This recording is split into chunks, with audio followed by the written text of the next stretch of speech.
Hello students, am I audible and visible to all of you?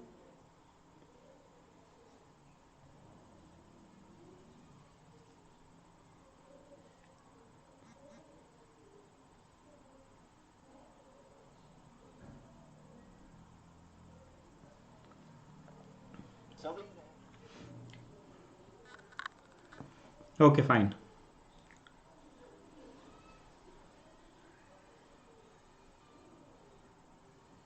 Okay. So welcome Pavan, Saurabh.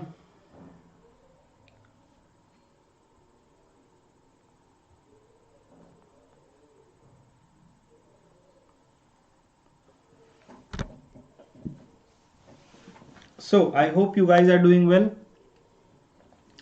So I welcome all of you in my world of economics. My name is CS Mike Agrawal and I am a company secretary by profession and teacher by passion as well as occupation. I have completed my MCOM in Business Policy and Corporate Governance. I am a verified plus educator on Unacademy platform having a teaching experience of more than 8 years, and I am currently working as a faculty of Economics, Business Studies and Law subjects.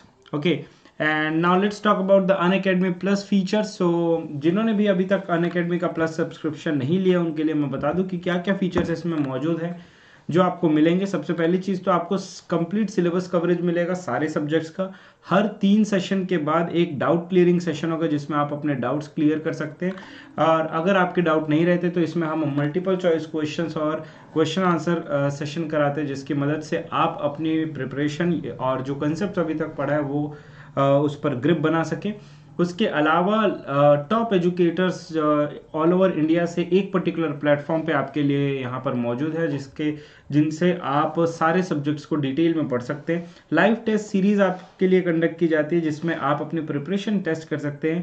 I am perfectly Pawan and you can get unlimited access to all the courses which is there in the platform on Unacademy. You can learn live from your home. Study material आपको PDF format में मिलेगा। Answer writing sessions आपका time to time conduct कराया जाता है। मैं आप लोगों के लिए आंसर राइटिंग सेशन हर संडे सुबह 10 बजे अनअकैडमी लर्निंग ऐप पर स्पेशल क्लास में लेता हूँ जो फ्री ऑफ कॉस्ट होता है बच्चों के लिए, और mentorship and guidance is always available for you guys. So this is all about the plus subscription. उसके अलावा एक और सब्सक्रिप्शन लाया गया है, अनअकैडमी आइकॉनिक सब्सक्रिप्शन। इस आइकॉनिक सब्सक्रिप्शन के तहत आपको personal mentorship, live doubt solving session, weekly report, parents connect, study planner और जितने भी अदर बेनिफिट्स है प्लस के वो सब कुछ आपको यहाँ पर मिलेगा।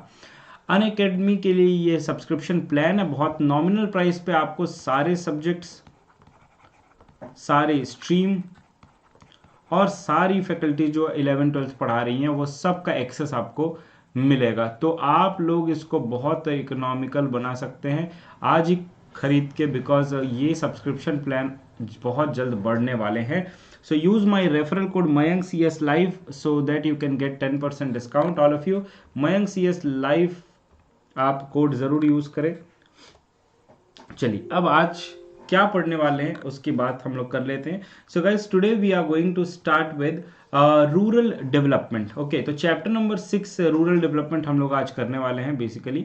और जैसा कि आप सभी लोगों को पता है कि कल हम लोगों ने ह्यूमन कैपिटल फॉर्मेशन का मेंटी क्विज कंप्लीट किया, और I hope you guys have understood that Menti quiz के थ्रू आप अपनी प्रिपरेशन चेक कर सकते हैं। तो हम लोग ऐसा ही करेंगे, आज रूरल डेवलपमेंट पढ़ेंगे और कल हम लोग करेंगे Menti quiz. Yes, special classes बिना सब्सक्रिप्शन के आप देख सकते हैं, प्लस क्लासेस के लिए आपको सब्सक्रिप्शन लेना पड़ेगा। Okay, just wait for 1 minute.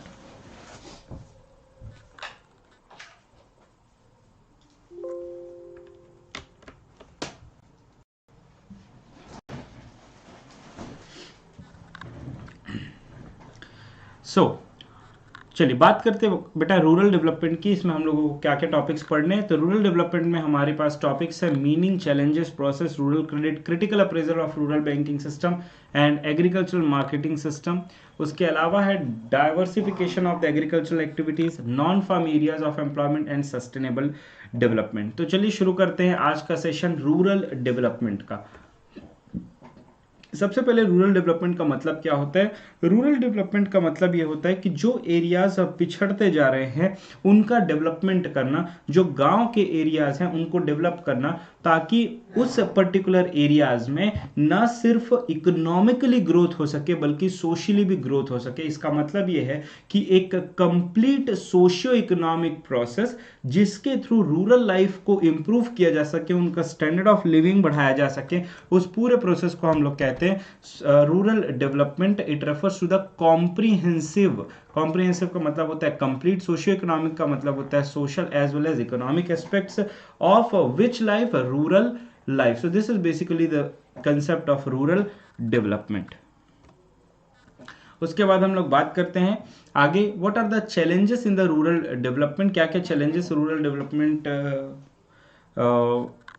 के सामने है। तो सबसे पहली चीज तो ये कि जो रूरल एरियाज में लोग रह रहे हैं उनको प्रॉपर क्रेडिट फैसिलिटीज मौजूद नहीं होते हैं, मतलब लोन लेना और उसके थ्रू अपनी एक्टिविटीज करना ये काफी डिफिकल्ट टास्क है, बिकॉज बहुत सारे लोगों के पास खुद की जमीन नहीं होती है या कोई एसेट नहीं होता है जिसको वो गिरवी रख के लोन ले सके, इसलिए उनको मजबूरन जाना पड़ता है मनी लेंडर्स के पास जो उनको एक्सप्लॉइट करते हैं और उनसे हायर इंटरेस्ट रेट चार्ज करते हैं। दूसरा है एग्रीकल्चरल मार्केटिंग में इंप्रूवमेंट करना। इसका मतलब ये हुआ कि किसानों को अपना जो सही दाम है अपने क्रॉप्स का वो नहीं मिल पाता है, तो उसमें भी इंप्रूवमेंट करना, एग्रीकल्चरल मार्केटिंग में इंप्रूव करना, that is also a part of rural development. उसके बाद opportunities to diversify the farm and non farm activities. इसका मतलब ये हुआ कि जो रूरल एक्टिविटीज है उसमें न सिर्फ फार्मिंग एक्टिविटीज, इसका मतलब न सिर्फ एग्रीकल्चरल एक्टिविटीज, बल्कि किसानों को या जो रूरल एरियाज में लोग रह रहे हैं उनको कंप्लीटली एग्रीकल्चर के ऊपर डिपेंडेंट ना होके उनको दूसरी एक्टिविटीज जैसे कि डेयरिंग एक्टिविटीज और I mean dairy farming, then animal husbandry, fisheries, इन सब के ऊपर भी उनको ध्यान देना चाहिए, सो दैट वो अपनी इनकम जो है वो बढ़ा सके थ्रू डाइवर्सिफिकेशन। देन एजुकेशन के लिए अपॉर्चुनिटीज प्रोवाइड करना, क्योंकि रूरल एरियाज में एजुकेशन जो दर है वो बहुत कम है। उसके बाद अगर मैं बात करूं अगला, तो problems related to organic farming. हालांकि आपके सिलेबस में से ऑर्गेनिक फार्मिंग हट चुका है, बट मैंने रेगुलर क्लास में आपको पढ़ाया है। अगर टाइम बचता है तो हम लोग इस रिवीजन क्लास में भी ऑर्गेनिक फार्मिंग को थोड़ा बहुत देख लेंगे। उसके बाद है इम्प्लीमेंटेशन ऑफ लैंड रिफॉर्म। जैसा कि आपको मैंने चैप्टर नंबर 1 में पढ़ाया था कि लैंड रिफॉर्म्स जो हैं वो गवर्नमेंट लाने, आई मीन गवर्नमेंट जो है लैंड रिफॉर्म्स लाने के लिए, जमींदारी सिस्टम हटाने के लिए दो स्टेप्स उन्होंने लिया था, that is abolition of intermediaries and land ceiling. तो ये दो उन्होंने एफर्ट्स लिए थे। उसी तरीके से इम्प्लीमेंट किस तरीके से किया जाए इन लैंड रिफॉर्म्स को, सो दैट इसका बेनिफिट सभी लोगों को पहुंच सके, ये भी एक बहुत बड़ा चैलेंज है। अगला है providing health and sanitation facilities. जैसा कि आप सभी लोगों को पता है कि स्वच्छ भारत अभियान के तहत भारत सरकार ने बहुत ज़्यादा स्वच्छता के प्रति लोगों को जागरूक किया है। रूरल एरियाज में भी शौचालय वगैरह बनाए हैं जिसके थ्रू सैनिटेशन फैसिलिटीज़ बेहतर की गई है, और ज़्यादा बेहतर करने की उसको आवश्यकता है। तो हेल्थ और सैनिटेशन फैसिलिटीज़ प्रोवाइड करना ये भी एक बड़ा चैलेंज है। और उसके बाद है इंफ्रास्ट्रक्चर डेवलपमेंट, जिसमें roads, dam, bridges, connectivity, communication, marketing system, banking system, insurance sector, ये सारी चीज़ें इंफ्रास्ट्रक्चर डेवलपमेंट के अंतर्गत आती है। हम लोग नेक्स्ट चैप्टर में उसको जरूर पढ़ेंगे इंफ्रास्ट्रक्चर में। अगला अगर मैं बात करूं प्रोसेस ऑफ रूरल डेवलपमेंट की, तो इसके अंतर्गत बहुत सारे एफर्ट्स हमको लेने होते हैं, जैसे कि human resource development, infrastructure development, land reforms, poverty alleviation and development of productive resources. ये सारा जो अभी हम लोगों ने चार्ट में देखा, this is the process of rural development. आइए एक एक करके सबको समझने की कोशिश करते हैं। सबसे पहला है development of the human resources. देखिए, किसी भी कंट्री का जो सबसे इंपॉर्टेंट रिसोर्स होता है, किसी भी ऑर्गेनाइजेशन का जो सबसे इंपॉर्टेंट रिसोर्स होता है, वो होता है उसका ह्यूमन रिसोर्सेज। ह्यूमन रिसोर्सेज की क्वालिटी को बेहतर बनाया जा सकता है through education and better health facility. पिछले क्लास में हम लोगों ने देखा था ह्यूमन कैपिटल फॉर्मेशन, जिसमें हमने बहुत सारे सोर्सेज देखे थे ह्यूमन कैपिटल फॉर्मेशन के। उनमें से एक सोर्स था एजुकेशन, दूसरा सोर्स था हेल्थ, और ये दोनों सबसे इंपॉर्टेंट रिसोर्स हैं ह्यूमन कैपिटल फॉर्मेशन के लिए, education and health. If a person is educated, he can contribute more to the economy as compared to the uneducated person. If a person is healthy, he can contribute more to the economic growth as compared to the unhealthy people. Then if we move on to the next topic, that is development of infrastructure. तो दूसरा सबसे बड़ा important जो challenge है वो है infrastructure develop करना. Human resource अगर डेवलप हो जाए तो ऑटोमेटिकली इंफ्रास्ट्रक्चर डेवलप करने में हमको मदद मिलेगी. तो इसके थ्रू रोड कनेक्टिविटी, जिसके थ्रू एग्रीकल्चरल फार्म्स जो हैं वो मार्केट से कनेक्ट हो सके, easy transportation of the agricultural crop from agricultural field to आपका मार्केट ये हो सके. उसके बाद irrigation facilities, electricity distribution, credit facilities, all these are development of infrastructure, all these are the part of infrastructure. अगला अगर मैं बात करूं लैंड रिफॉर्म्स की, तो लैंड रिफॉर्म्स करने के कुछ ऑब्जेक्टिव है. जैसे सबसे पहला elimination of exploitation in the land reforms. ठीक है, तो जो भी लैंड रिफॉर्म्स है उसमें जितनी भी एक्सप्लॉयटेशन हो रही है उसको हटाना. दूसरा, जो एक्चुअल में टिलर्स ऑफ द सॉइल है, मतलब जो एक्चुअली में किसान है उस लैंड को जो यूज करेगा, उससे जो प्रोडक्शन करेगा, उसको लैंड प्रोवाइड करना. तीसरी चीज ये है कि जिन फार्मर्स के पास लैंड नहीं है उन फार्मर्स को लैंड प्रोवाइड करना, to build their land base, to widen their land base. And last is increasing agricultural productivity. किस तरीके से उनकी प्रोडक्टिविटी को बढ़ाया जाए सो दैट उनको ज्यादा से ज्यादा फायदा इसका मिल सके. These are the challenges of the these are the objectives of the land reforms.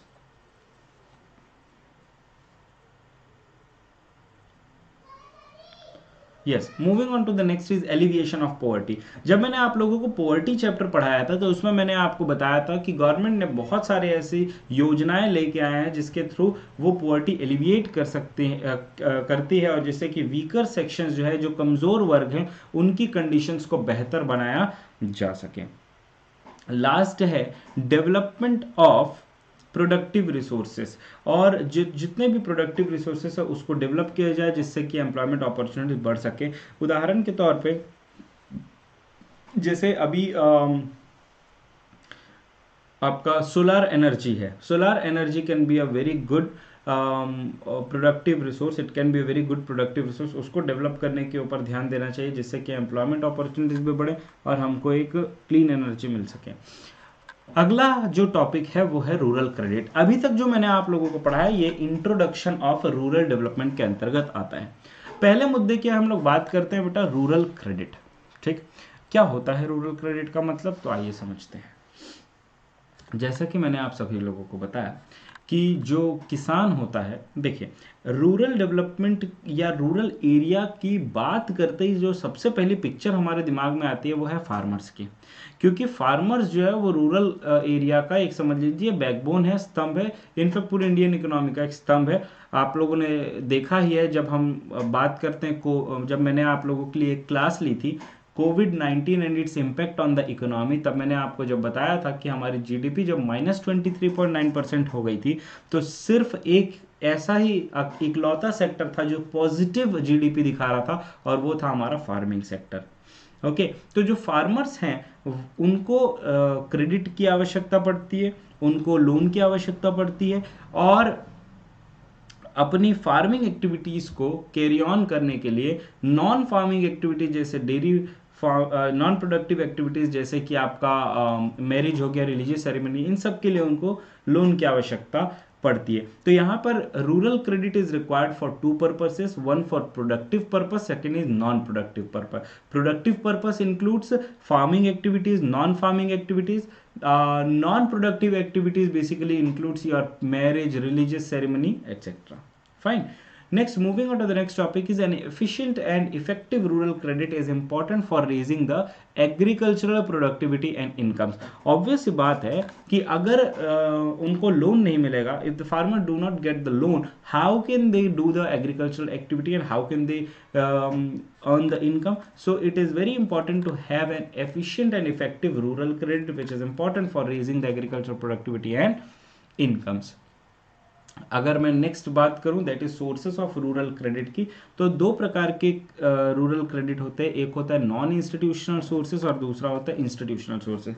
आज मैं जो भी आप लोगों को पढ़ा रहा हूं उससे रिलेटेड कल मेंटी क्विज होगा, तो आज अच्छे से पढ़ लीजिए और फिर कल मेंटी क्विज जरूर अटेंड कीजिएगा आप सभी लोग। तो रूरल क्रेडिट के क्या क्या सोर्सेस है, तो एक होता है नॉन इंस्टीट्यूशनल सोर्सेस और दूसरा होता है institutional sources. Non institutional sources का मतलब वो सोर्सेस जो जिसको रेगुलेट नहीं किया जाता है, जो किसी जैसे आप ऑर्गेनाइज सेक्टर की तरफ जाएंगे तो जो बैंकिंग्स है, कमर्शियल बैंक्स जो आपको लोन देते हैं उसके ऊपर आरबीआई का रेगुलेशन होता है, बट इनके ऊपर कोई आरबीआई का रेगुलेशन नहीं होता है। तो पहला जो है वो मनी लेंडर्स है। फार्मर जो है वो जनरली मनी लेंडर से लोन लेते हैं, जिनका काम ही यही होता है कि ब्याज पे पैसा दिया जाता है। ठीक है, तो जो मनी लेंडर्स होते हैं वो बहुत हाई इंटरेस्ट रेट चार्ज करते हैं and it is one of the major source of credit for the rural people. उसके बाद अपने रिलेटिव से भी वो कुछ पैसा ले लेते हैं, जिनके लिए उनको या तो बहुत कम इंटरेस्ट रेट देना पड़ता है या कोई इंटरेस्ट देना ही नहीं पड़ता है। तीसरा है ट्रेडर एंड कमीशन एजेंट। ये जो ट्रेडर एंड कमीशन एजेंट होते हैं ये जनरली क्रॉप्स को मॉर्गेज करके उनको पैसा प्रोवाइड करते हैं। अगला है रिच लैंडलॉर्ड्स। तो लैंडलॉर्ड जो होते हैं वो बहुत हाई इंटरेस्ट रेट चार्ज करते हैं और फार्मर्स को उसके बाद लोन देते हैं। ठीक है, अगला अगर हम बात करें दैट इज इंस्टीट्यूशनल सोर्सेज की, तो इंस्टीट्यूशनल सोर्सेज जो होते हैं वो गवर्नमेंट के द्वारा एस्टेब्लिश्ड इंस्टीट्यूशंस होते हैं, जिसके ऊपर रेगुलेशन होता है गवर्नमेंट का और आरबीआई का। तो गवर्नमेंट ने बहुत सारे इंस्टीट्यूशनल सोर्सेस इस्टेब्लिश किए थे, जिनका कुछ ऑब्जेक्टिव था। पहला ऑब्जेक्टिव तो ये था कि कम से कम इंटरेस्ट रेट पे इनको लोन प्रोवाइड किया जा सके, जिससे कि मनी लेंडर्स का एक्सप्लॉयटेशन ना हो सके। दूसरा कि एग्रीकल्चरल प्रोडक्टिविटी को कैसे बढ़ाया जाए, फार्मर्स की कैसे हेल्प किया जाए जिससे कि एग्रीकल्चरल प्रोडक्टिविटी बढ़ सके, ये दूसरा चीज है। उसके बाद अगर हम बात करें कि what are the institutional sources of credit, then the first one is cooperative credit. Cooperative credit का मतलब क्या होता है, जैसे कि अगर आप गुजरात के बारे में अगर आप लोगों ने सुना होगा तो गुजरात जो है वो कोऑपरेटिव सोसाइटीज के लिए बड़ा फेमस है। मैंने जब आप लोगों से स्पेशल क्लास में और रूरल डेवलपमेंट चैप्टर में ही अमूल केस स्टडी पढ़ाया था आप लोगों को, अमूल के बारे में जब मैंने आपको बताया था तो उसमें मैंने आपको बताया था कि किस तरीके से अमूल एक कोऑपरेटिव सोसाइटी होने के बावजूद आज पूरे इंडिया में काम कर रही है। सो कोऑपरेटिव क्रेडिट सोसाइटी भी एक हिस्सा है कोऑपरेटिव सोसाइटीज का, जिसके तहत जो भी रूरल एरियाज में लोग होते हैं वो सभी के सभी क्या करते हैं, कुछ पैसे कंट्रीब्यूट करते हैं आपस में ही, और जिस भी पर्सन को, जिस भी मेंबर को जरूरत होती है उन कोऑपरेटिव सोसाइटी की, उनको वो लोग लोन प्रोवाइड करते हैं बहुत कम इंटरेस्ट रेट पे। So the main objective of the cooperative is to free the farmer from the clutches of the money lender so that they can get the credit at a very cheap interest rate, at a very low interest rate। चलिए कुछ MCQ कर लेते हैं, आप लोग इसका answer मुझे जरूर देना।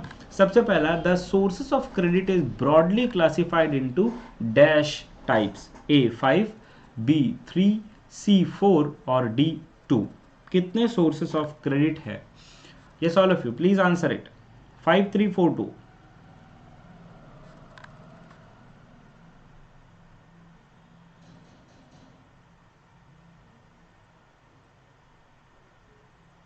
Very good. So there are two sources of credit. One is institutional sources and another is non-institutional sources. अगला प्रश्न ये रहा आपके स्क्रीन पर, which of the following is a safe source of credit? Institutional, non-institutional, money lenders और landlords, इनमें से कौन सा सेफ सोर्स है क्रेडिट का?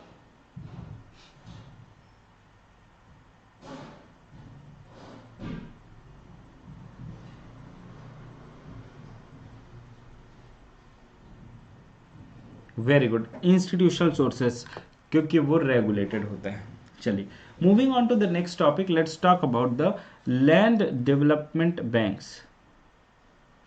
ओके, लैंड डेवलपमेंट बैंक्स, पहला है that they provide credit to the farmers against the mortgage of their land. Farmers को क्या करना रहता है, अपना लैंड मॉर्गेज करना होता है और उसके बदले उनको क्रेडिट मिलता है। The land development bank generally provide long term loans. Okay, तो चूंकि लैंड एक कोलेटरल सिक्योरिटी के रूप में रखा जाता है फार्मर्स के द्वारा, उसके बदले जो लोन उनको प्रोवाइड किया जाता है that is for long term. इनका मेन ऑब्जेक्टिव ये होता है कि किस तरीके से लैंड डेवलपमेंट किया जाए, एग्रीकल्चरल प्रोडक्टिविटी बढ़ाया जाए और फार्मर्स को फायदा पहुंचाया जाए।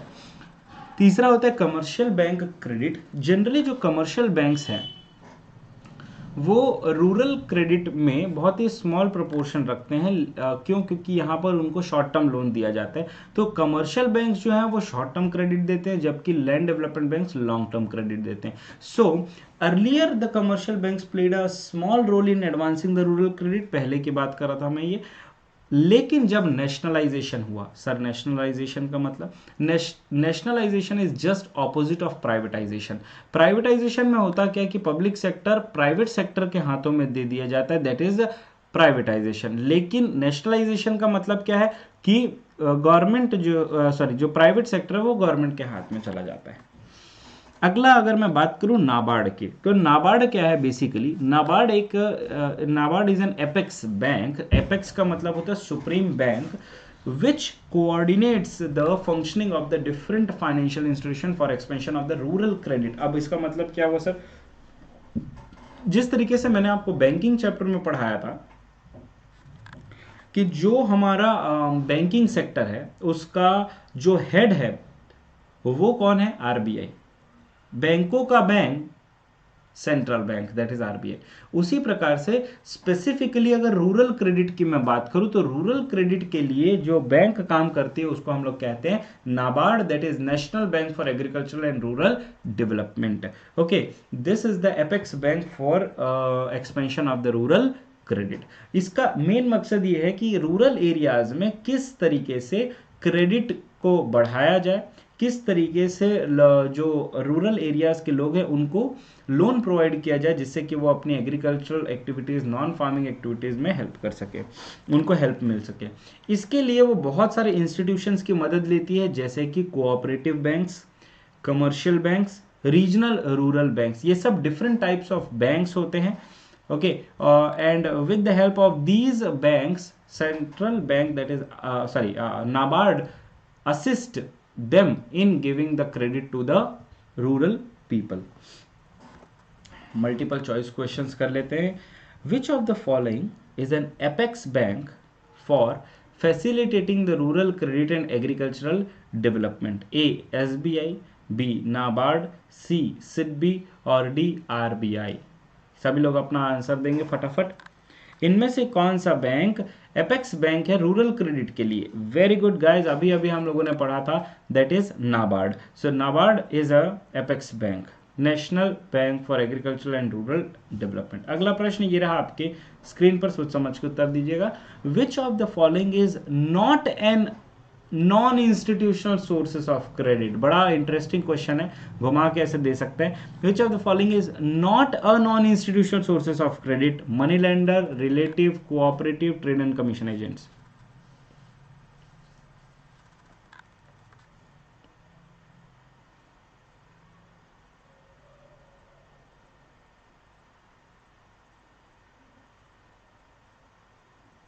Very good. So correct answer is what?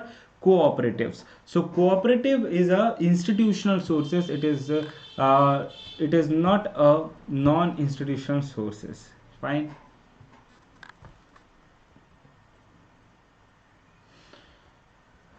अगला बात करते हैं रीजनल रूरल बैंक्स की। जैसा कि एक वर्ड आया था वहां पर, रीजनल रूरल बैंक क्या होता है, तो मैं बता दूं आपको कि रीजनल रूरल बैंक्स उन एरियाज में सेटअप किए जाते हैं जहां कोई बैंकिंग फैसिलिटीज नहीं होती हैं। इनका मेन काम होता है, रीजनल रूरल बैंक्स का मेन काम ये होता है कि ये फार्मर्स, एग्रीकल्चरल लेबरर्स, जो रूरल आर्टिशंस होते हैं, जो कारीगर होते हैं, ठीक है, जैसे जो मान लीजिए हैंडीक्राफ्ट इंडस्ट्री में कोई इन्वॉल्व है, जो अच्छी कारीगरी करता है, उनको, जो स्मॉल एंटरप्रेन्योर होता है रूरल एरियाज में, उनको क्या किया जाता है? लोन दिया जाता है आरआरबी के द्वारा। Basically regional rural banks government banks ही होते हैं जिसमें majority of the share central government और स्टेट गवर्नमेंट का होता है, और कुछ जो बड़े बैंक होते हैं उनकी भी हिस्सेदारी होती है, जिसको हम लोग स्पॉन्सर बैंक कहते हैं। ओके, तो 50% शेयर लगभग सेंट्रल गवर्नमेंट का रहता है, 15% स्टेट गवर्नमेंट का रहता है जिस स्टेट में वो रीजनल रूरल बैंक स्थापित है, और 35% जो होती है वो शेयर होता है स्पॉन्सर बैंक का।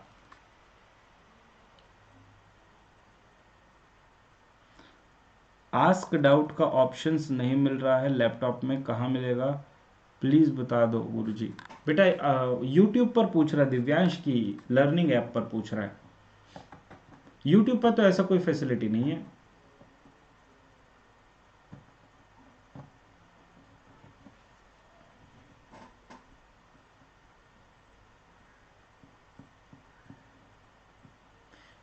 प्लस पे तो बेटा ऐप अपडेट किया है, और इसमें मुझे पता नहीं लैपटॉप में इसका क्या सिस्टम है। एक बार कांटेक्ट करो किसी ग्रुप के मेंबर से, वो आपको बता देंगे।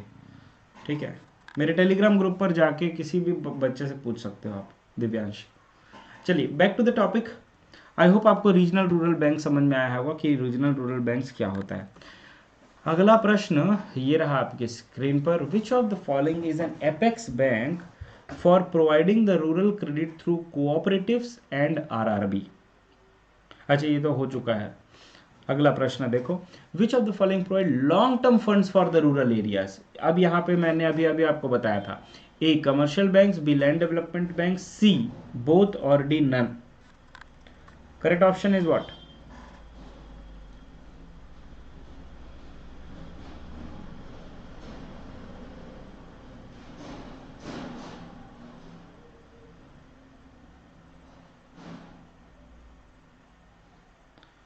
ओ ओ पवन, गलत जवाब, गलत जवाब। मैंने अभी अभी थोड़ी देर पहले बताया था that land development banks long term funds provide करते हैं, commercial bank short term loan provide करते हैं रूरल एरियाज में। Correct answer will be land development banks long term के लिए। अगला है, actualization of the goal of land to the tiller is one of the objective of what? Development of,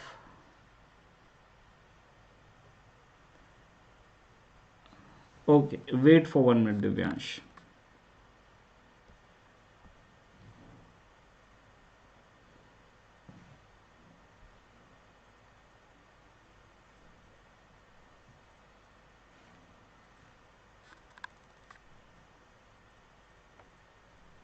Divyansh अभी पूछ लो बेटा।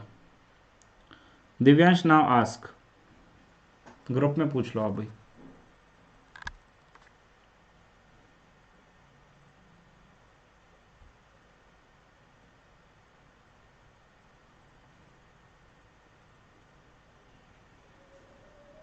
ओके चलिए, अगला टॉपिक।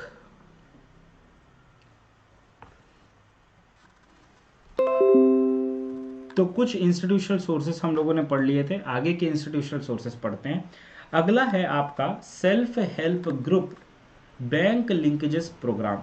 अब ये जो self help group bank linkages programme है, ये बहुत इंपॉर्टेंट है, एग्जाम में इससे रिलेटेड क्वेश्चन भी आ सकते हैं। ओके,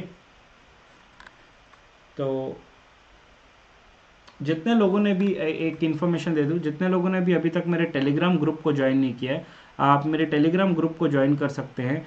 मेरा टेलीग्राम आईडी है CS Mayank. My Telegram ID is CS Mayank. आप मुझे इस टेलीग्राम आईडी पे मैसेज कीजिए, मैं आपको अपने ग्रुप में ऐड कर दूंगा। ठीक, ओके। इंस्टीट्यूशनल सोर्सेस में self help group bank linkages programme, इसका मतलब क्या होता है आइए समझते हैं।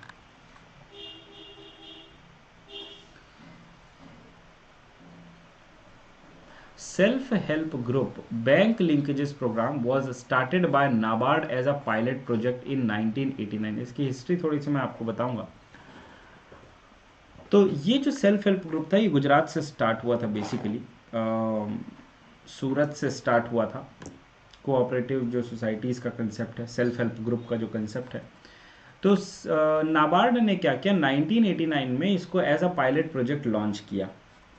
अब इसके तहत होता क्या था कि सेल्फ हेल्प ग्रुप जो छोटे लेवल पर काम कर रहे थे, कुछ मेंबर जिनको पैसों की ज़रूरत होती थी, कुछ जो लोग हैं वो एक ग्रुप बनाते थे, स्पेशली जो महिलाएं थी वो ग्रुप बनाते थे। उसमें सभी लोग अपना कुछ सेविंग्स क्या करते थे, कंट्रीब्यूट करते थे। एक पूल ऑफ मनी बन जाता था, जिसके तहत जिस भी मेंबर को आवश्यकता होती थी पैसों की, वो उसको दे देते थे बहुत कम रेट ऑफ इंटरेस्ट पे।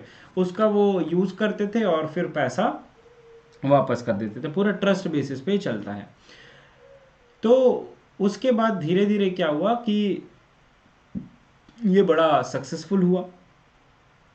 कुछ एनजीओज भी इसमें शामिल हुए जो हेल्प करते थे सेल्फ हेल्प ग्रुप्स की। नाबार्ड ने इसको as a pilot project launch किया 1989 में, self help group bank linkages programme. Okay, NABARD ने क्या किया, एक एनजीओ था जिसका नाम था MYRADA, that is Mysore resettlement and agricultural development association. इनको क्रेडिट दिया गया, इनको फंड्स प्रोवाइड किया गया for forming the credit management groups. ठीक है। दूसरा एक केस हुआ जिसके तहत मिनिस्ट्री ऑफ रूरल डेवलपमेंट ने फाइनेंशियल सपोर्ट प्रोवाइड किया प्रधान को। प्रधान भी एक एनजीओ है जो जिनका मेन ये काम था कि रूरल एरियाज में सेल्फ हेल्प ग्रुप फॉर्म करे और उन सेल्फ हेल्प ग्रुप के थ्रू रूरल क्रेडिट को बढ़ावा दिया जा सके। जब ये दोनों सक्सेसफुल हो गए और जब दिखा कि इससे बहुत ज़्यादा फायदा हो रहा है और लोग उसका सही इस्तेमाल करके प्रोडक्टिव एक्टिविटीज़ में इसको लगा रहे हैं, तब नाबार्ड ने क्या किया, इसको एक फुल फ्लेज प्रोजेक्ट के रूप में लॉन्च कर दिया। और बहुत सारे self help groups, banks, NGOs 1992 में इसको ऑफिशियली लॉन्च कर दिया गया। किसके द्वारा? नाबार्ड के द्वारा। नाबार्ड ने इसको लार्ज स्केल पे ऑपरेट किया, जिसके तहत बैंक्स को ये परमिशन दी गई कि आप उन सेल्फ हेल्प ग्रुप्स को फंडिंग करो और उन सेल्फ हेल्प ग्रुप की मदद से आप क्रेडिट पहुंचाइए, वो भी बिना कोलेटरल सिक्योरिटी के। तो ये एक अच्छा इनिशिएटिव लिया गया था। इसको हम कहते हैं it is a major micro finance programme, जिसके तहत छोटे छोटे लोन दिया जाता है, छोटे छोटे लोन दिया जाता है अमाउंट में, ताकि रीपेमेंट में भी बहुत ज़्यादा दिक्कत ना हो और जिनको जितनी ज़रूरत है उतना उनको लोन मिल सके। अगला अगर मैं बात करूं तो वो है कि इनका मेन फोकस क्या था। तो इनका मेन फोकस ये था कि जिन लोगों तक फॉर्मल बैंकिंग सिस्टम नहीं पहुंच पा रही थी because of rural, I mean because of this, क्या बोलना चाहिए उसको, कोलेटरल सिक्योरिटी न होने के कारण जो फॉर्मल बैंकिंग सिस्टम से न जुड़ पा रहे थे, वो self help group bank linkages programme के थ्रू जुड़ सकते थे। ठीक है, विदाउट एनी कोलेटरल सिक्योरिटी यहाँ पर लोन प्रोवाइड किया जाता था। तो सेल्फ हेल्प ग्रुप्स जो है वो उन मेंबर्स को बहुत ही कम रेट ऑफ इंटरेस्ट पर क्रेडिट प्रोवाइड करते थे और इससे विमेन एम्पावरमेंट में सबसे ज़्यादा हेल्प हुई, बिकॉज इसमें मेजॉरिटी ऑफ द जो लोग थे वो विमेन थी। ठीक है, अगला बात करते critical appraisal of rural banking system की। मैं आप लोगों को एक चीज़ बता दूं, आप ये समझ लीजिए कि जितने भी चैप्टर्स हैं उनमें जितने भी क्रिटिकल अप्रेजल आपको पूछा जाएगा वो बहुत इंपॉर्टेंट है। और आप सभी के सभी लोगों से रिक्वेस्ट है कि आप लोग प्लीज़ ये critical appraisal of rural development बहुत अच्छे से कर लो। सारे चैप्टर्स के critical appraisal of infrastructure, critical appraisal of industrial policy, critical appraisal of rural banking, ये इंपॉर्टेंट क्वेश्चन है। ठीक है,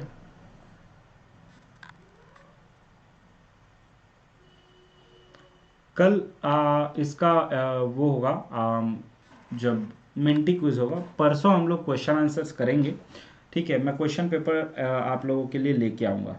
क्रिटिकल अप्रेजल का मतलब ये होता है कि रूरल, जैसे किसी चीज़ का क्रिटिकल अप्रेजल करने के लिए बोला गया, तो उसमें आपको ये बताना है कि कितना वो सक्सेसफुल हुआ, क्या क्या उसमें प्रॉब्लम्स थी, क्या क्या उसमें अच्छाइयाँ थी, ये सब आपको वहाँ पर बताना होता है क्रिटिकल अप्रेजल में। ओके, तो देखते हैं रूरल बैंकिंग में क्या क्या प्रॉब्लम्स फेस करनी पड़ी क्रिटिकली। अब क्रिटिक्स बोलते हैं ना, क्रिटिकल, तो critical appraisal of the rural banking system में क्या क्या अच्छाइयाँ थी रूरल बैंकिंग में, क्या क्या खराबियाँ थी, ये सब आपको डिस्कस करना है। सबसे पहला है इनसफिशिएंसी। इनसफिशिएंसी का मतलब क्या होता है? इनसफिशिएंसी का मतलब ये है कि जितना क्रेडिट आवश्यक है उतना क्रेडिट नहीं दिया जा रहा है. So the volume of the rural credit is insufficient in relation to its demand. Second is inadequate coverage of the institutional sources. इसका मतलब क्या है कि आज भी इंस्टीट्यूशनल सोर्सेस पूरे रूरल फार्मर्स को कवर नहीं कर पा रहे. मतलब ये कि आज भी बहुत सारे जो फार्मर्स हैं वो डिपेंडेंट है मनी लेंडर्स के ऊपर, वो डिपेंडेंट है आपके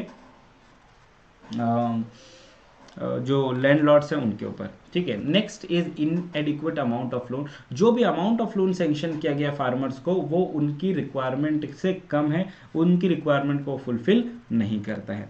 तीसरा प्रॉब्लम इन रीपेमेंट. ऑब्वियस बात है कि बहुत सारे लोग जो है उनके पास इतनी एबिलिटी नहीं होती है कि वो रीपेमेंट कर सके. इसका कारण ये होता है, एक छोटा सा मैं आपको एग्जांपल देता हूँ. एक किसान लोन लेता है इस होप के साथ कि जो उसकी फसल होगी, जब वो फसल बिकेगी मार्केट में तो उससे जो भी बेनिफिट होगा उसका एक हिस्सा हम लोन चुका देंगे और बाकी का हिस्सा हमारे लिए प्रॉफिट होगा. लेकिन जब फसल बर्बाद हो जाती है, जब फसल के उनको सही दाम नहीं मिल पाते हैं और उनको निराश लौटना पड़ता है, तो उनके ऊपर एक डेट जो है, डेट बर्डन वो बढ़ जाता है. और इस तरीके से वो एक लोन को चुकाने के लिए दूसरा लोन, दूसरे लोन को चुकाने के लिए तीसरा लोन, इस तरीके से वो पूरे लोन के जाल में फंस जाते हैं. तो इस वजह से इनको बहुत दिक्कत का सामना करना पड़ता है. और इसी वजह से एग्रीकल्चर लोन डिफॉल्ट रेट जो है वो बहुत हाई होते हैं, because they are mainly dependent on agriculture produce. अगला है agriculture marketing system. Now agricultural marketing एक ऐसा प्रोसेस है जिसमें बहुत सारी एक्टिविटीज इन्वॉल्व है. For example assembling, storage, processing, transportation, packaging, distribution etcetera. मतलब क्या कि जो भी एग्रीकल्चरल कमोडिटीज प्रोड्यूस हो रहे हैं, जो भी एग्रीकल्चरल गुड्स है, उनको इकट्ठा करना, उनको एक जगह पर स्टोर करना, उसमें प्रोसेसिंग करना, उसको फार्म एरिया से मार्केट तक लेके जाना, उसको पैक करना और उसको डिस्ट्रीब्यूट करना. ये सारी एक्टिविटीज एग्रीकल्चरल मार्केटिंग के अंतर्गत आती है. एक छोटा सा एग्जांपल देता हूं मैं आप लोगों को. मान लीजिए कि एक बहुत बड़ा खेत है, अलग अलग क्रॉप्स उगाए, उन सबको असेंबल किया जाता है, उन सबको एक प्लेस पे रखा जाता है, उनको स्टोर किया जाता है गोडाउन में, वेयर हाउस में. उसके बाद उसमें से कंकड़ पत्थर और सारी अशुद्धियां निकाली जाती है, दैट इज प्रोसेसिंग. एक जगह से दूसरी जगह उसको ट्रांसपोर्ट किया जाता है, जैसे कि एग्रीकल्चर फील्ड से मार्केट तक ट्रांसपोर्ट करना, उसको पैकेजिंग किया जाता है और उसके बाद उसको डिस्ट्रीब्यूट किया जाता है फॉर सेल. ठीक है. तो ये होता है एग्रीकल्चर मार्केटिंग. चलिए अगला बात करते हैं कि क्या क्या प्रॉब्लम्स फेस करनी होती है फार्मर्स को. सबसे पहला है lack of market information. The first one is what बेटा? Lack of market information. Farmers को अपने प्रोड्यूस कम दाम पर बेचने पड़ते हैं अगर उनको मार्केट रेट का इंफॉर्मेशन न हो तो. अगर उनको ये ना पता हो कि एग्जैक्टली किस दाम पे हमारा एग्रीकल्चर प्रोड्यूस बिक रहा है, तो उनको बहुत कम दाम मिलते हैं अपने प्रोड्यूस के, जिसका कारण उनको लॉस होता है. दूसरी चीज ये कि लैक ऑफ स्टोरेज फैसिलिटीज. बहुत सारे ऐसे फार्मर्स हैं जिनके पास गुड्स स्टोर करने के लिए जगह ही नहीं है, एग्रीकल्चर प्रोड्यूस स्टोर करने के लिए जगह ही नहीं है. So the farmers did not have the proper storage facilities to store their agricultural produce for selling it later at a better price. ठीक. अगला एग्जांपल देता हूं. अगला टॉपिक है measures to improve agricultural marketing. Now listen to me very carefully. Government ने कुछ measures लिए जिसके थ्रू एग्रीकल्चरल मार्केटिंग को इंप्रूव किया जा सकते हैं. क्या क्या मेजर्स हैं ये आइए समझते हैं. सबसे पहला है रेगुलेटेड मार्केट. जो पहला स्टेप्स गवर्नमेंट के द्वारा लिया गया वो एक रेगुलर मार्केट, जिसके तहत फार्मर्स को प्रोटेक्ट किया जाता है, कंज्यूमर्स को प्रोटेक्ट किया जाता है, ताकि उनके साथ ज्यादती न हो सके. So the first step taken by the government was to provide a regulated market to set up orderly and transparent marketing conditions for both farmers as well as consumers, so that they can be saved from the malpractices of the sellers or brokers. दूसरा है infrastructural facilities. Government of India road, railway, warehouses, processing units, ये सब infrastructural facilities देने का प्रयास कर रही है, जिसकी मदद से जो फार्मर्स का प्रोड्यूस है वो इजीली एग्रीकल्चरल फील्ड से देश के अलग अलग कोने में ट्रांसपोर्ट किया जा सके और उनको एक बेहतर प्राइस मिल सके अपने प्रोड्यूस के लिए। ठीक, अगला प्रश्न, अगला टॉपिक है that is cooperative marketing. Cooperative marketing, जैसा कि मैंने कहा कि कोऑपरेटिव सोसाइटीज अलग अलग प्रकार के होते हैं, जैसे कि producers cooperative society, credit cooperative society, उसी प्रकार से एक होता है मार्केटिंग कोऑपरेटिव सोसाइटी। तो इसके तहत जो मार्केटिंग सोसाइटीज है वो फार्मर्स के द्वारा फॉर्म किए जाते हैं ताकि उनको आउटपुट कलेक्टिवली बेचा जा सके। उदाहरण के तौर पे मान लीजिए कि मैं किसान हूं, मैं मान लीजिए मंडी में जाता हूं अपना एग्रीकल्चर प्रोड्यूस लेके, मेरे पास बहुत कम क्वांटिटी में धान है, ठीक है, मैं बेचने के लिए वहां पर गया। तो क्या होता है कि जब आप अकेले जाते हो या फिर आप कम क्वांटिटी लेके जाते हो तो आपके पास कोई बार्गेनिंग पावर नहीं होता है। कमीशन एजेंट्स जो होते हैं, अड़तिया जो होते हैं, ये लोग दुनिया भर के चार्जेस लगाते हैं। एक तो उनका कमीशन होता है, फिर मंडी टैक्स होता है, फिर ट्रांसपोर्टेशन का खर्चा होता है, फिर तौलाने का खर्चा होता है। ये सब खर्चे मिला के आपको बहुत कम दाम मिलता है जो आपका एग्रीकल्चर प्रोड्यूस होता है उसके लिए। ठीक, और आपके पास ऑप्शंस भी कम होते हैं।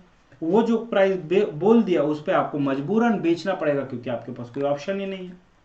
वहीं अगर आप एक कोऑपरेटिव सोसाइटी फॉर्म कर लीजिए और सभी जो फार्मर्स है वो इकट्ठा अपना प्रोड्यूस को बेचते हैं मंडी में जाके या कहीं भी दूसरे जगह पर जाके, तो इससे फायदा ये होगा कि आपके पास एक बार्गेनिंग पावर होगी। इतनी huge quantity of agriculture produce जब आप बेचने के लिए जाओगे तो आपके पास बार्गेनिंग पावर होगी। अगर किसी को खरीदना होगा तो वो आपके कहे हुए दाम पर खरीदेगा, अदरवाइज आपके पास ऑप्शन है कि आप किसी और को भी बेच सकते हो।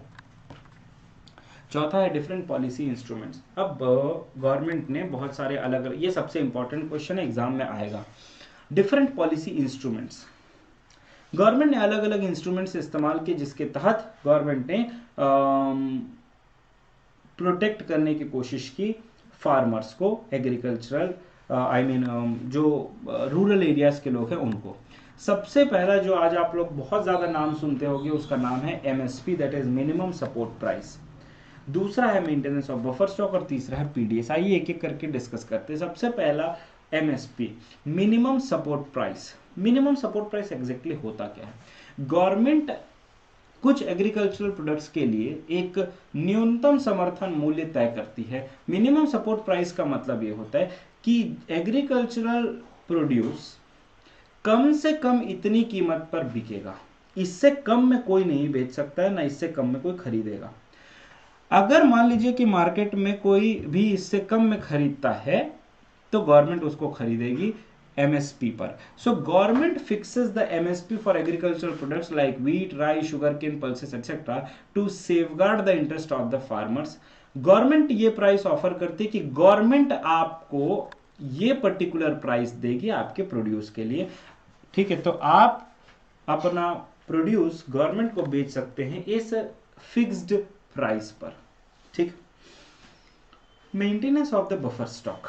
अब गवर्नमेंट ने फूड कॉरपोरेशन ऑफ इंडिया के थ्रू एग्रीकल्चरल प्रोड्यूस को कलेक्ट करना स्टार्ट किया। तो food corporation of India farmers से फूड ग्रेन्स कलेक्ट करती है, बफर स्टॉक मेंटेन करती है, और बफर स्टॉक का मतलब होता है एक्सेस फूड ग्रेन स्टॉक करके रखना, और जब भी कहीं पर भी शॉर्टेज होता है तो वो सप्लाई कर देती है। So government purchases the food grains from the farmers through food corporation of India, that is FCI.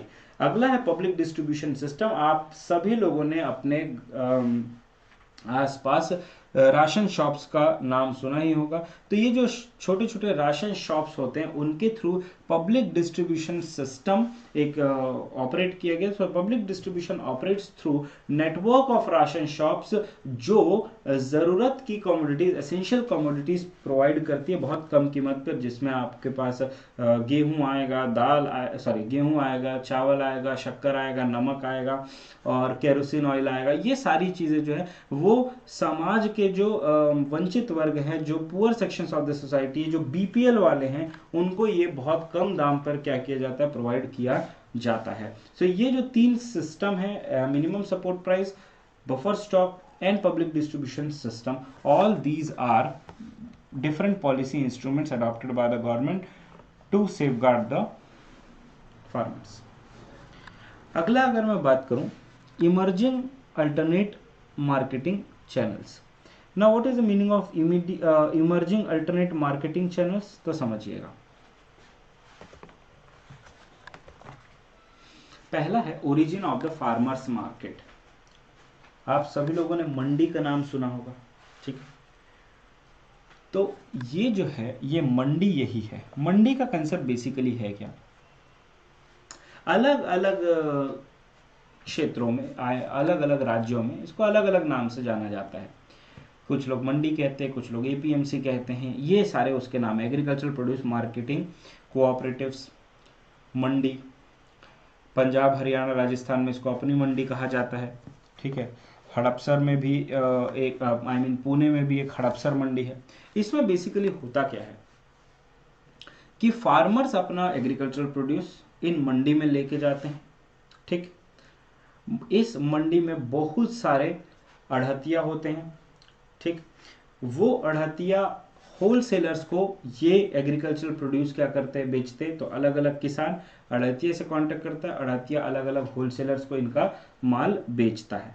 इसमें ये प्रॉपर लाइसेंसिंग सिस्टम होता है, जिसके तहत अड़हतिया जो है वो प्रॉपर गवर्नमेंट से उनको लाइसेंस मिलता है, और फिर वो लाइसेंस के थ्रू एग्रीकल्चरल प्रोड्यूस फार्मर्स का बेचते हैं। जैसा कि मैंने अभी थोड़ी देर पहले जो एग्जांपल दिया वो इसी का एग्जांपल था, जिसके तहत फार्मर्स अपना एग्रीकल्चरल प्रोड्यूस उनको देते हैं, वो कुछ कमीशन चार्ज करते हैं, ठीक है। और उस कमीशन के बाद होलसेलर जो अलग अलग आते हैं उनको ये बेचा जाता है। लेकिन इसमें बहुत ज़्यादा प्रताड़ित हो रहा है फार्मर। इसी वजह से जो गवर्नमेंट है वो 3 कानून लेके आई है, जिससे कि लॉन्ग टर्म में इनको फ़ायदा होगा। जनवरी मंथ में मैं ज़रूर इसके ऊपर आपके लिए एक वीडियो लेके आऊँगा, ठीक है। चाहे वो अनअकैडमी में हो या किसी और चैनल के माध्यम से हो, लेकिन मैं आपको ज़रूर फार्मर्स एक्ट के ऊपर ये गाइडेंस दूंगा, वीडियो लेके आऊँगा, जिसमें मैं आपको सब कुछ क्लैरिटी से बताऊंगा कि कौन से कॉन्स्टिट्यूशनल प्रोविजन के तहत ये एक्ट पास किया गया है, इसमें क्या अच्छी बातें हैं, इसमें क्या इम्प्रूवमेंट की आवश्यकता है, इसका विरोध हो क्यों रहा है, एग्जैक्टली कौन कर रहा है, और मेजॉरिटी ऑफ द पॉपुलेशन क्या चाहती है। सारी चीज़ें मैं इसमें डिस्कस करूंगा। कौन कौन से एक्ट है ये भी मैं बताऊंगा, और ये तीनों एक्ट क्या इनका मकसद है ये आपको सब कुछ डिटेल में बताऊंगा। तो ये रियलाइज किया गया कि फार्मर जो है डायरेक्टली अपने कंज्यूमर्स को ये माल बेच सके, जिससे कि उनका इनकम इंक्रीज हो सके। हालांकि बुक में पढ़ना और रियलिटी में देखना दोनों में डिफरेंस होता है, ठीक है। बुक में सब कुछ अच्छा अच्छा लगता है, wow that is so good, लेकिन जब एक्चुअल मार्केट में आप जाओगे तो आपको समझ में आएगा कि चीज़ें इतनी आसान नहीं है जितनी बुक में लिखी हुई है। अगला सेकेंड पॉइंट अगर मैं बोलूँ तो alliance with the national and multinational companies. अभी जो एक बिल आया है जो कॉन्ट्रैक्ट फार्मिंग का है, वो इसी का हिस्सा है, समझ लीजिए आप। बहुत सारी नेशनल और मल्टीनेशनल कंपनीज फार्मर्स के साथ कॉन्ट्रैक्ट करती है, ठीक। उस कॉन्ट्रैक्ट में उनको एनकरेज किया जाता है कि भाई हम जो प्रोडक्ट आपको बोल रहे हैं, हम जिस क्वालिटी का आउटपुट आपसे चाहते हैं आप वो प्रोड्यूस करो। हम आपको फर्टिलाइजर्स देंगे, हम आपको बीज देंगे, हम आपको खाद देंगे, हम आपको टेक्नोलॉजी देंगे, हम आपकी पूरी मदद करेंगे, बस आप उसमें एफर्ट्स लगा के आप उस क्रॉप को उगाइए। और एक दोनों मिलके एक प्राइस डिसाइड कर लेते हैं कि इस प्री डिसाइडेड प्राइस पे हम आपसे इतना आउटपुट खरीदेंगे, ठीक। इससे न सिर्फ किसानों को ये फायदा होगा कि प्राइस रिस्क से वो लोग बच जाएंगे। प्राइस रिस्क का मतलब क्या होता है? होता क्या है कि जब किसान कोई फसल उगाता है तो वो इस उम्मीद से उगाता है कि मुझे इसका इतना दाम मिलेगा।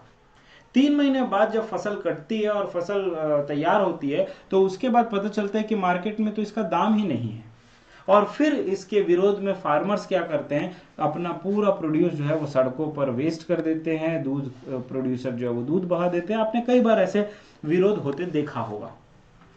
इसका कारण ही यही होता है कि प्राइस रिस्क, वो बेचारा जो फार्मर्स है, आप सोचिए कि फार्मर्स की हालत इतनी दयनीय है कि इतना समय लेके 3-4 महीने का समय लेके वो कोई क्रॉप उगाता है, उसके बाद उसको सही दाम नहीं मिल पाता, तो उसके मन पे क्या गुजरती होगी, उसके दिमाग पर कितने बोझ होते होंगे कि इस एग्रीकल्चर प्रोड्यूस या इस फसल के बेसिस पे मुझे ये लोन चुकाना था, मुझे अपने घर चलाना था, लेकिन वो फसल तो खराब हो चुकी है, या वो फसल के लिए उतना दाम ही नहीं है जितना उसने सोचा था। तो इसकी वजह से ये कॉन्ट्रैक्ट फार्मिंग का कंसेप्ट बहुत बेनिफिशियल होगा। और बहुत सारे भ्रम भी हैं इससे रिलेटेड, वो मैं ट्राई करूंगा कि क्लियर करूं अपने सेशन लेके। आगे बढ़ते हैं, डाइवर्सिफिकेशन ऑफ एग्रीकल्चरल एक्टिविटीज। अभी डाइवर्सिफिकेशन का मतलब होता है अलग अलग एक्टिविटीज करना। उदाहरण के तौर पे क्या होता है, एक होता है कि अलग अलग क्रॉप उगाइए, मल्टीपल क्रॉपिंग सिस्टम जिसको हम लोग बोलते हैं। So basically the diversification of crop production involves shift in the cropping pattern from single cropping to multiple cropping. क्या? Single cropping to multiple cropping. सिर्फ एक ही क्रॉप मत होगा, अलग अलग क्रॉप होगा, मल्टीपल क्रॉप्स होगा, सो दैट अगर एक फसल खराब हो जाती है तो दूसरे फसल से हमको वो भरपाई हो सके। दूसरा, डाइवर्सिफिकेशन ऑफ प्रोडक्टिव एक्टिविटीज। इसका मतलब है कि न सिर्फ एग्रीकल्चरल एक्टिविटीज के ऊपर निर्भर रहो, बल्कि दूसरी एक्टिविटीज की तरफ भी हमको मूव होना चाहिए। उदाहरण के तौर पर dairy farming, animal husbandry, fisheries, ये सारी चीजें। चलिए मल्टीपल चॉइस क्वेश्चंस कर लेते हैं। पहले का कमेंट पे आंसर दीजिए, विच of the following is not a policy instrument bye the government for the farmers. Farmers के लिए इनमें से कौन सा पॉलिसी इंस्ट्रूमेंट नहीं है? आप लोग कमेंट में आंसर दीजिए।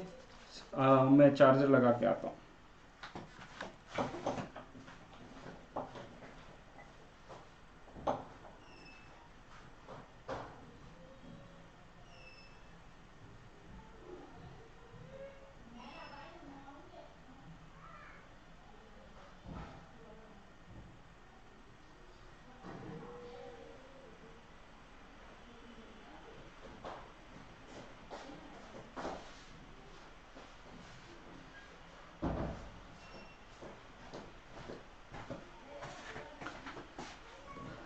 Very good. D. Taxation policy is not a policy instrument by the government for the farmer. It was MSP, PDS and buffer stock. अगला क्वेश्चन ये है, diversification of agriculture includes A shift from single cropping to multiple cropping, B shift from agricultural to non-agricultural activities, C both A and B, or D none of the above.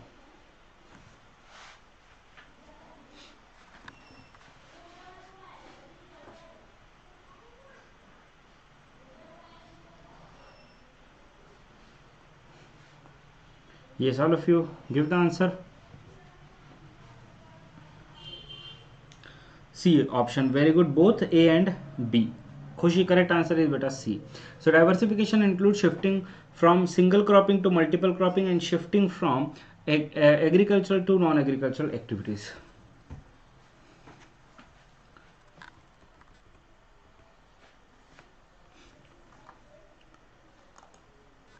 चलिए कुछ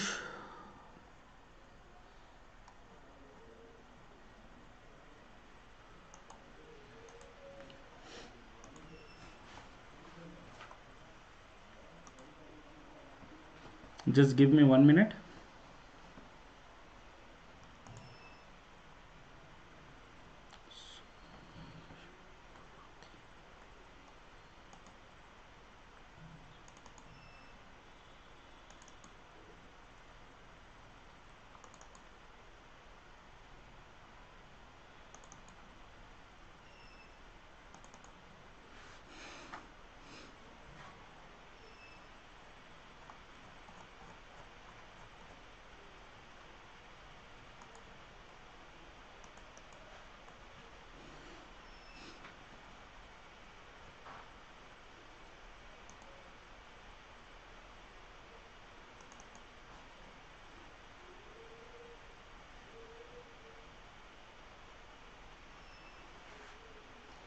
okay चलिए, next topic है आपका non farm areas of employment. मतलब क्या कि एक तो हम लोगों ने फार्म एरियाज पढ़ लिया, एग्रीकल्चर से रिलेटेड सारी चीज़ें पढ़ ली, rural credit system, agriculture, farming, ये सारी चीज़ें। अब बात करते हैं नॉन फार्म एरियाज की।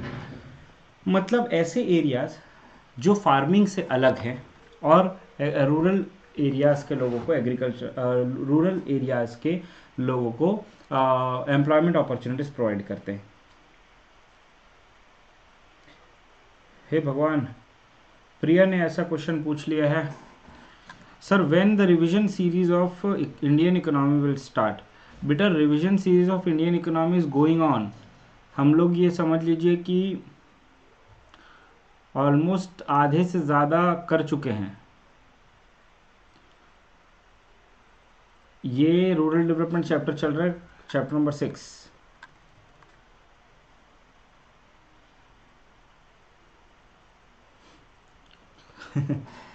चलिए, अगर आपने नहीं देखा है अभी तक मेरा लेक्चर तो आप इसमें से जाकर देख सकते हैं।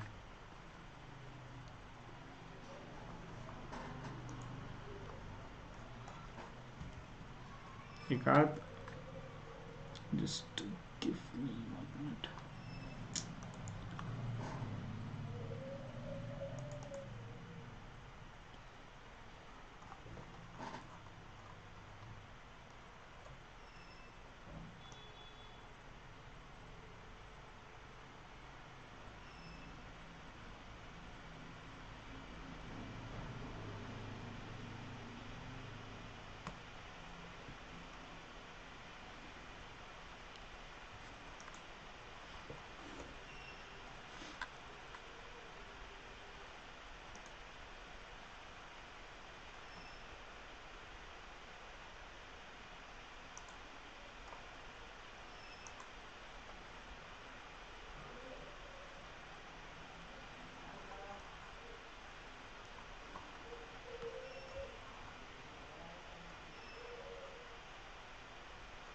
गाइस मुझे 2 मिनट का समय दीजिए, एक पीडीएफ मेरा मिल नहीं रहा है।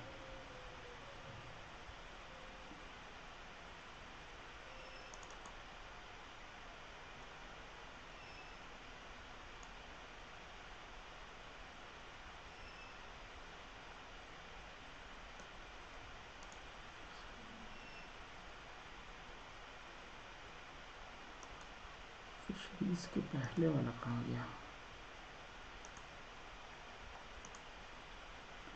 Animal husbandry, dairy farming.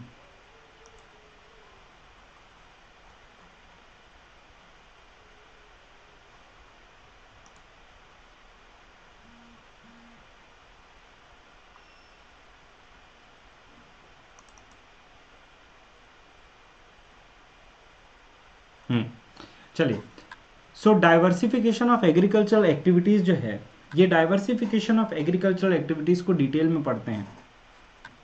Okay, तो सबसे पहला इसमें आएगा आपका diversification of crop production. Diversification of crop production का मतलब होता है सिंगल क्रॉपिंग से मल्टीपल क्रॉपिंग की तरफ शिफ्ट होना, फूड ग्रेन से कैश क्रॉप्स की तरफ शिफ्ट होना, सब्सिस्टेंस फार्मिंग से कमर्शियल फार्मिंग की तरफ शिफ्ट होना। इसका मतलब क्या है? जैसा कि मैंने आपको पहले भी बताया कि पहले जो फार्मर्स थे वो डिपेंडेंट थे, वो सब्सिस्टेंस फार्मिंग करते थे, जिसके तहत जितना वो उनका कंजम्पशन होता था उतना वो लोग प्रोड्यूस करते थे और जो कुछ सरप्लस बच जाता था तो वो उसको बेच देते थे।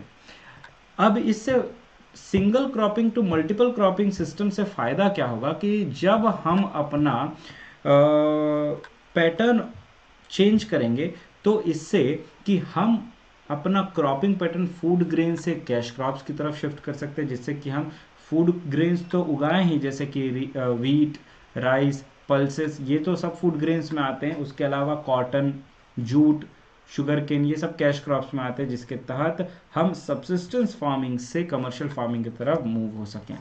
अगला, इससे न सिर्फ फार्मर्स की डिपेंडेंस कम होगी 1 या 2 क्रॉप पे, बल्कि फार्मर्स की इनकम भी इसके थ्रू इम्प्रूव होगी। अगला है डाइवर्सिफिकेशन ऑफ प्रोडक्टिव एक्टिविटीज, जिसके तहत हम न सिर्फ एग्रीकल्चरल एक्टिविटीज पर डिपेंडेंट रहे बल्कि एग्रीकल्चर से हम दूसरे सेक्टर की तरफ भी मूव हो सके। जैसा कि आप सभी लोगों को पता है कि डिसगाइज्ड अनएम्प्लॉयमेंट की एक सिचुएशन बहुत ही फेस करनी पड़ती है एग्रीकल्चर सेक्टर में, जिसके तहत एक एग्रीकल्चर सेक्टर में मान लीजिए कि 10 लोगों की ज़रूरत है, लेकिन उसमें 15 लोग एम्प्लॉयड है। इसका मतलब ये हुआ कि 10 लोगों की रिक्वायरमेंट है तो 10 लोग तो वहाँ पे एम्प्लॉय हो जाएंगे, लेकिन 15 लोगों को अगर आप एम्प्लॉय करते हो, इसका मतलब 5 लोग जो हैं वो डिसगाइज्ड अनएम्प्लॉयमेंट की सिचुएशन फेस कर रहे हैं। मतलब ये कि उन 5 लोगों से कोई भी अतिरिक्त आउटपुट प्रोड्यूस नहीं होने वाला है। तो इस वजह से डाइवर्सिफिकेशन से होगा क्या कि जो एग्रीकल्चर जो एक्सेस ऑफ लेबर फोर्स है उनको हम एग्रीकल्चरल सेक्टर से नॉन फार्म सेक्टर की तरफ शिफ्ट कर सकते हैं। Welcome crazy princess. Okay, good evening बेटा, गुड इवनिंग। ठीक है, अगला ये जो है डाइवर्सिफिकेशन ऑफ प्रोडक्टिव एक्टिविटीज, ये एक alternative source of livelihood provide करेगा जिससे कि आपके लेवल ऑफ इनकम बढ़े। इसमें अदर सेक्टर्स में क्या क्या आएगा, एक तो आएगा एग्रो प्रोसेसिंग इंडस्ट्री, दूसरा leather industry, tourism sector, dairy farming etcetera. आइए समझते हैं what are the non farm areas of employment. The first one is animal husbandry. अब ये एक ऐसा ब्रांच ऑफ एग्रीकल्चर है जिसमें कि हम गाय, बछड़े, बकरी, ये सब भैंस, ये सब पालते हैं, और ये लाइफ स्टॉक फार्मिंग जो है ये हम लोगों को एनिमल प्रोडक्ट्स प्रोड्यूस करने में सहायता करता है। इसमें मेजर जो पोर्शन है वो है पोल्ट्री फार्मिंग का। So in India poultry farming accounts for the largest share. ये आप लोगों को ध्यान में रखना है, एग्जाम में पूछा जा सकता है that which of the following has the highest share. So poultry farming, okay, poultry farming has the largest share of 58%, followed by the others like camels, sheep, goat, buffaloes, etc. Next one is dairy farming. Now dairy farming is that branch of agriculture which involves the breeding, rearing and utilization of dairy animal, जैसे कि गाय पालना, बकरी पालना, ये भैंस पालना, ये सब जो हैं ये आपके डेयरी फार्मिंग के अंतर्गत आती है, जिसके तहत आप इनके दूध बेच के पैसा कमा सकते हैं। इसका सबसे बेस्ट उदाहरण है इसका अमूल कोऑपरेटिव सोसाइटी। अमूल का केस स्टडी मैं आप लोगों के लिए कभी ज़रूर लेके आऊँगा। वैसे मैंने अमूल के ऊपर एक स्पेशल क्लास भी लिया हुआ है, अगर आप चाहें तो वो स्पेशल क्लास देख सकते हैं, जिसमें मैंने पूरा अमूल को डिटेल में समझाया है कि अमूल किस तरीके से इतना बड़ा बना है। आपको अगर मेरा वो लेक्चर देखना है तो आप मुझे टेलीग्राम ग्रुप पे कांटेक्ट कीजिए। मेरा टेलीग्राम आईडी है CS मयंक। उस टेलीग्राम आईडी पर मैं आप लोगों को वो लिंक ज़रूर शेयर कर दूंगा जिसमें मैंने अमूल दूध के बारे में पूरा आपको डिटेल में पढ़ाया है। It was a great session and the response of the students was very well. So guys, आप लोग वो लेक्चर ज़रूर देखिएगा। Now dairy farming जो है it is basically the business of producing, storing and distributing the milk and its product. Amul एक ऐसी company है जो पूरे देश भर में मिल्क प्रोडक्ट के लिए नंबर 1 पोजीशन होल्ड करती है, और जब से वो इस्टेब्लिश हुई है तब से लेके आज तक लगातार उनका टर्नओवर कंटिन्यूसली ग्रो किया है। और ये आपका बेस्ट उदाहरण है कि एक कोऑपरेटिव सोसाइटी भी कितनी सक्सेसफुल हो सकती है, प्रोवाइडेड उसको अगर अच्छे तरीके से मैनेज किया जाए। मिल्क प्रोडक्शन जो है वो पूरे भारत देश में करीब 10 गुना बढ़ा है 1951 से लेके 2016 के बीच में।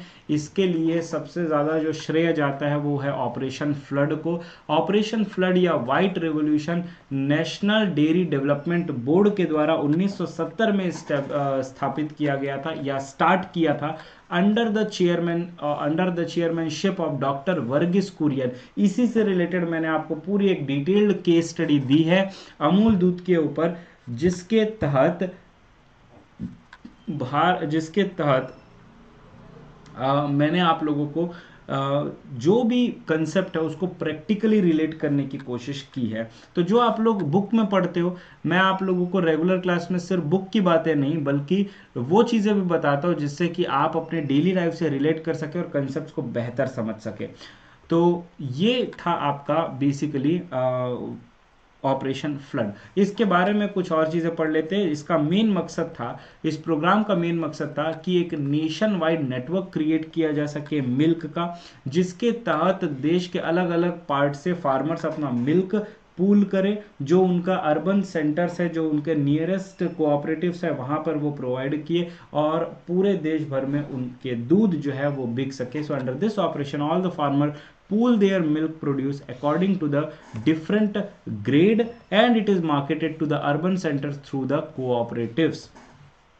आई hope it is very clear too. इसमें आपको ध्यान क्या क्या रखना है, सबसे पहली चीज़ तो ये कि NDDB that is national dairy development board 1970 में इस्टेब्लिश किया गया था under the guidance of the then chairman doctor Verghese Kurien. तो डॉक्टर वर्गीस कुरियन, जिनको मिल्क मैन ऑफ इंडिया भी कहा जाता है, जिन्होंने अमूल का नाम रखा था आनंद मिल्क यूनियन लिमिटेड, और NDDB के द्वारा जब ऑपरेशन फ्लड स्टार्ट किया 1970 में, तो पहली बार जो चेयरमैन बने वो डॉक्टर वर्गीस कुरियन बने। वेरी गुड हिमांशु, बहुत खुशी हुई बेटा मेरे को जान के दैट हिमांशु कह रहा है कि हमारी भी डेयरी है सर और अमूल के साथ कॉन्ट्रैक्ट है हमारा। बहुत ही बढ़िया हिमांशु, आप वो ज़रूर देखिएगा बेटा वो लेक्चर, और अगर आप उसमें कुछ एडिशन और कुछ बताना चाहते हैं मुझे तो आप ज़रूर मुझे बताइएगा। मेरा टेलीग्राम लिंक है CS मयंक, और आप मुझसे कांटेक्ट कर सकते हैं। मैं आपको वो अमूल दूध के ऊपर आपको केस स्टडी भेज दूंगा, या किसी YouTube सेशन में मैं उसके ऊपर ज़रूर बात करूंगा। तो आई होप ये आपको क्लियर होगा, यस और नो।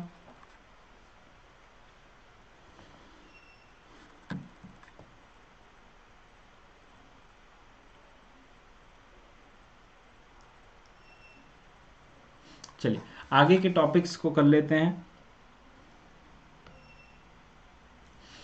अगला है फिशरीज। ठीक है, यहाँ पे मैं बात करूँ कौन कौन से non farm areas of employment है। तो non farm areas of employment में एक और आता है that is fisheries. Okay, fisheries की अगर मैं बात करूँ तो अच्छा, पहला हम लोगों ने क्या पढ़ा, पहला हम लोगों ने पढ़ा एनिमल हस्बेंड्री, दूसरा हम लोगों ने पढ़ा आपका डेयरी फार्मिंग, और now next is fisheries. What is meaning of fisheries? तो यहाँ पे मछली पालन जो है उसको हम कहते हैं fisheries. It refers to the occupation devoted for catching, processing and selling of the fish and other aquatic animal. जो भी पानी में रहते हैं उनको पकड़ना, उनका प्रोसेसिंग करना, उनको बेचना, ये कहलाता है फिशरीज। तो फिशरीज में सिर्फ और सिर्फ फिश नहीं आती है बल्कि दूसरे एक्वेटिक एनिमल्स भी आते हैं। फिशिंग कम्युनिटी जो है उससे रिलेटेड कुछ इंपॉर्टेंट बातें इसमें बताई गई है। सबसे पहला that fishing community regards the water body as the mother और प्रोवाइडर। क्यों? क्योंकि पानी से ही उनको अपने जीवन यापन का साधन मिलता है, दैट इज फिश। ठीक, अगला है what is the share of fishing in the GDP। तो टोटल फिश प्रोडक्शन का टोटल फिश प्रोडक्शन का कंट्रीब्यूशन GDP में कितना है? 0.9%। मतलब टोटल GDP का 0.9% फिश प्रोडक्शन है और उन फिशरीज का कंट्रीब्यूशन है। इंडिया में जो कोस्टल एरियाज है जैसे कि वेस्ट बंगाल, आंध्र प्रदेश, केरल, गुजरात, महाराष्ट्र, तमिलनाडु, ये मेजर फिश प्रोड्यूसिंग स्टेट्स है क्योंकि यही समुद्र के सबसे पास है और इस वजह से इनका फिश प्रोडक्शन दूसरे राज्यों की तुलना में ज़्यादा है। अगला अगर मैं बात करूं तो विमेन पार्टिसिपेशन का फिशिंग में विमेन पार्टिसिपेशन बहुत ज़्यादा है। भले ही विमेन एक्टिवली इन्वॉल्व नहीं है फिशिंग में, लेकिन 60% of the work force is in export marketing and 40% is in internal marketing. तो फिशिंग की जो मार्केटिंग है उसमें जो एक्सपोर्ट मार्केटिंग की अगर मैं बात करूं तो 60% विमेन है, और अगर इंटरनल मार्केटिंग की बात करूं तो 40% विमेन है। ये विमेन की पार्टिसिपेशन है फिशिंग सेक्टर में। अगला अगर मैं बात करूं वॉल्यूम ऑफ फिशिंग प्रोडक्शन की, तो इनलैंड सोर्स जो है, इनलैंड सोर्स का मतलब क्या होता है बेटा? इनलैंड सोर्स का मतलब होता है कि लेक, रिवर, कैनाल, डैम, ये सब जो हैं इससे जो हम लोग मछली पकड़ते हैं उसको हम लोग कहते हैं inland sources. That is 65% of the total fish production. Okay, क्या 65% of the total fish production comes from inland source, whereas 35% of the total fish production comes from sea and ocean, that is marine sector. तो marine sector से sea, ocean, ये सब sources से 35% of the total fish production निकलता है। ठीक, अगला बात करते हैं हॉर्टिकल्चर की। तो हॉर्टिकल्चर का मतलब क्या होता है? तो हॉर्टिकल्चर का मतलब होता है fruits, vegetable, flower, medicinal plants और स्पाइसेस प्रोड्यूस करना, उसको हम कहते हैं हॉर्टिकल्चर। बहुत ही प्रॉफिटेबल है, और हॉर्टिकल्चर जो है वो पूरे एग्रीकल्चर प्रोड्यूस का 1/3 हिस्सा है। मतलब जो टोटल एग्रीकल्चर प्रोड्यूस है उसमें इनका शेयर कितना है? 1/3। मतलब जो भी एग्रीकल्चर प्रोड्यूस होते हैं उसमें 1/3 fruits, vegetable, flowers, medicinal plants and spices हैं। टोटल जीडीपी का 6% हिस्सा हॉर्टिकल्चर कंट्रीब्यूट करता है। अब वर्ल्ड में सबसे ज्यादा प्रोडक्शन जो करती है वो है इंडिया।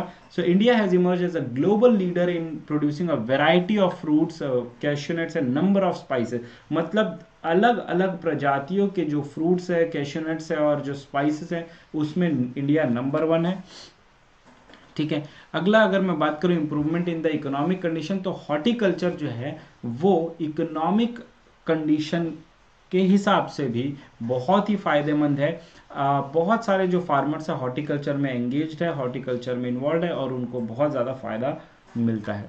ठीक है, उसके बाद अगर मैं बात करूं कि विमेन एम्प्लॉयमेंट की, तो हॉर्टिकल्चर में विमेन का जो शेयर है वो काफ़ी ज़्यादा है, और विमेन के लिए एक बहुत अच्छा सोर्स ऑफ एम्प्लॉयमेंट ये प्रोवाइड करता है। So I hope you guys have enjoyed this particular session of rural development, और आपको सारे कंसेप्ट इसमें क्लियर हो गए होंगे ऑल ऑफ यू। और कल हम लोग इसका मेंटी क्विज करेंगे। अगर आपको ये पूरा चैप्टर और डिटेल में पढ़ना है with extra knowledge, with proper answer writing session and notes, then you can join R plus classes which is available to you at a very nominal price. बहुत ही नॉमिनल प्राइस पे आपको Unacademy provide कर रही है। Plus features में आपको क्या क्या मिलेगा वो मैं आपको बता देता हूं, बट उसके प्राइसेस पहले देख लेते हैं कि आपके लिए कितना इकोनॉमिकल है अनअकैडमी का प्लस सब्सक्रिप्शन लेना। तो गाइज आप 1 महीने, 3 महीने, 6 महीने या 12 महीने के लिए सब्सक्रिप्शन ले सकते हैं, जो कि आपको बहुत नॉमिनल प्राइस पर मिल रहा है। 1 महीने के लिए आपको 2700, 3 महीने के लिए 5850, और इसमें आपको कोई एक सब्जेक्ट नहीं बल्कि सारे सब्जेक्ट्स मिलेंगे, वो भी एक स्ट्रीम के नहीं, सारे स्ट्रीम के मिलेंगे, और एक फैकल्टी नहीं। आपको जिस भी फैकल्टी से पढ़ना है उस फैकल्टी से आप पढ़ सकते हैं। All the videos will be open for you once you take the subscription. तो ये ध्यान रखिएगा कि सब्सक्रिप्शन का रेट बहुत जल्द बढ़ने वाला है। और अगर आपको मेरा लेक्चर अच्छा लगा और आप मुझे सपोर्ट करना चाहते हैं तो आप मेरा रेफरल कोड ज़रूर यूज़ कीजिएगा। तो मेरा रेफरल कोड है मयंक CS लाइव, जिसकी मदद से आप 10% का डिस्काउंट पा सकते हैं, और ये आपको दिया हुआ जो रेट है वो डिस्काउंटेड प्राइस है, तो आपको ये प्राइस मिलेगा। क्या क्या फीचर्स इसमें मिलेंगे? तो आपको पूरा सिलेबस कवर होगा प्रॉपर नोट्स के साथ, जो कि आपको PDF फॉर्मेट में मिलेगा। हर 3 सेशन के बाद आपके डाउट क्लियरिंग सेशन होंगे। आंसर राइटिंग सेशंस में टाइम टू टाइम आपके लिए लेते रहता हूँ। सारे टॉप एजुकेटर्स आपको एक पर्टिकुलर प्लेटफॉर्म पे मिलेंगे, जितनी मर्जी उतनी बार आप देख सकते हैं during the period of subscription. Live test series आप अटेंड कर सकते हैं। उसके बाद आपको मेंटरशिप एंड गाइडेंस हमेशा अवेलेबल है, और आप पूरी तरीके से घर में कंफर्टेबली पढ़ सकते हैं। अगर आपको आइकॉनिक सब्सक्रिप्शन लेना है तो आप वो भी ले सकते हैं, जिसमें आपको पर्सनल मेंटरशिप मिलेंगे, एक पर्सनल मेंटर मिलेंगे जो सिर्फ आपके लिए डेडिकेटेड होंगे और सिर्फ आपके डाउट क्लियर करेंगे।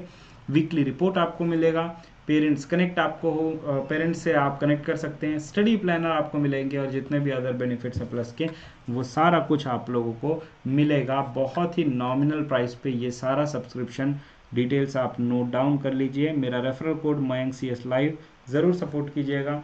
मिलते हैं कल मेंटी क्विज में। बेटा Menti quiz is basically quiz competition. उसमें बहुत सारे मल्टीपल चॉइस क्वेश्चंस होते हैं, और उसमें आप लोगों को आंसर देना होता है। ठीक है, तो अगर आप ये आपको पूरा रिवीजन अगर आपका हो गया तो आप उसको ज़रूर अटेंड कीजिएगा। बहुत मज़ा आता है और इसमें कंसेप्चुअल क्लैरिटी भी मिलती है। चलिए आज के लिए बस इतना ही गाइस। बहुत बहुत धन्यवाद आप सभी लोगों की कीमती समय के लिए। मिलते हैं कल। Bye bye, thank you.